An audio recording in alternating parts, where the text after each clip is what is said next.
സൗദിയിൽ വാണിജ്യ registry, trade name തുടങ്ങിയവയുമായി ബന്ധപ്പെട്ട നിയമ ഭേദഗതിക്ക് സൗദി വാണിജ്യ മന്ത്രാലയം അംഗീകാരം നൽകി. ഭേദഗതി ചെയ്ത നിയമം ഏപ്രിൽ 3 മുതൽ സിസ്റ്റത്തിൽ അപ്ഡേറ്റ് ചെയ്യും. വിദേശ നിക്ഷേപകർക്ക് അനുകൂലമായി നിരവധി മാറ്റങ്ങൾ പുതിയ നിയമത്തിൽ ഉണ്ട്. സൗദി വാണിജ്യമന്ത്രി മാജിദ് അൽ കസബിയാണ് പുതിയ നിയമ ഭേദഗതിക്ക് അംഗീകാരം നൽകിയത്. സൗദിയിൽ ബിസിനസ് നടത്തുന്നതുമായി ബന്ധപ്പെട്ട കൊമേഴ്ഷ്യൽ രജിസ്ട്രേഷൻ, ട്രേഡ് നെയിം എന്നിവയിൽ നിക്ഷേപകർക്ക് അനുകൂലമായ നിരവധി മാറ്റങ്ങളാണ് കൊണ്ടുവന്നിരിക്കുന്നത്. സർവീസ്, ട്രേഡിംഗ്, മാനുഫാക്ചറിംഗ് തുടങ്ങിയ വിവിധ മേഖലകളിലെ ബിസിനസ്സുകൾക്ക് നേരത്തെ വെവ്വേറെ ലൈസൻസുകൾ ആവശ്യമായിരുന്നു. ഇനി എല്ലാ മേഖലക്കും കൂടി ഒരു ലൈസൻസ്, ഒരു രജിസ്ട്രേഷൻ എന്നതാണ് പ്രധാനപ്പെട്ട മാറ്റം. ഒരു ലൈസൻസിനുള്ള ഫീസ് നൽകിയാൽ മതി എന്നത് നിക്ഷേപകർക്ക് ഏറെ ആശ്വാസം നൽകും. വാണിജ്യ രജിസ്ട്രേഷനുള്ള അപേക്ഷയിൽ മാറ്റങ്ങളുണ്ടെങ്കിൽ 15 ദിവസത്തിനുള്ളിൽ അറിയിക്കണം. സീസണൽ ബിസിനസ് നടത്തുന്നവരെയും തെരുവു കച്ചവടക്കാരെയും വാണിജ്യ രജിസ്ട്രി നിയമങ്ങളിൽ നിന്ന് ഒഴിവാക്കിയിട്ടുണ്ട്.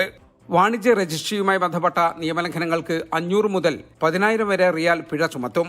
വാർഷിക റിപ്പോർട്ട് കൃത്യസമയത്ത് സമർപ്പിക്കുന്നതിൽ വീഴ്ച വരുത്തുക, CRൽ രേഖപ്പെടുത്താത്ത ബിസിനസ്സിൽ ഏർപ്പെടുക, തെറ്റായ വിവരങ്ങൾ CRൽ ഉൾപ്പെടുത്തുക തുടങ്ങിയവ നിയമലംഘനങ്ങളാണ്. കുടുംബപ്പേരോ വ്യക്തിയുടെ പേരോ സൗദിയിലെ സ്ഥലങ്ങളുടെ പേരോ സർക്കാർ ഏജൻസിയുടെ പേരിനോട് സാമ്യമുള്ള പേരോ വ്യാപാര നാമമായി ഉപയോഗിക്കുന്നതിന് നിയന്ത്രണമുണ്ട്. പുതിയ ഭേദഗതി സിസ്റ്റത്തിൽ അപ്ഡേറ്റ് ചെയ്യുന്നതിന്റെ ഭാഗമായി ഒരാഴ്ചത്തേക്ക് CR ട്രേഡ് മാർക്ക് സേവനങ്ങളെല്ലാം നിർത്തിവച്ചിരിക്കുകയാണ്. ഏപ്രിൽ 3 സിസ്റ്റം അപ്ഡേറ്റ് ചെയ്ത് പൂർത്തിയാകുന്നതോടെ പുതിയ മാറ്റങ്ങൾ നിക്ഷേപകർക്ക് പ്രയോജനപ്പെടുത്താനാകുമെന്നാണ് പ്രതീക്ഷ. ജലീൽ കണമംഗലം, 24 ജിദ്ദ.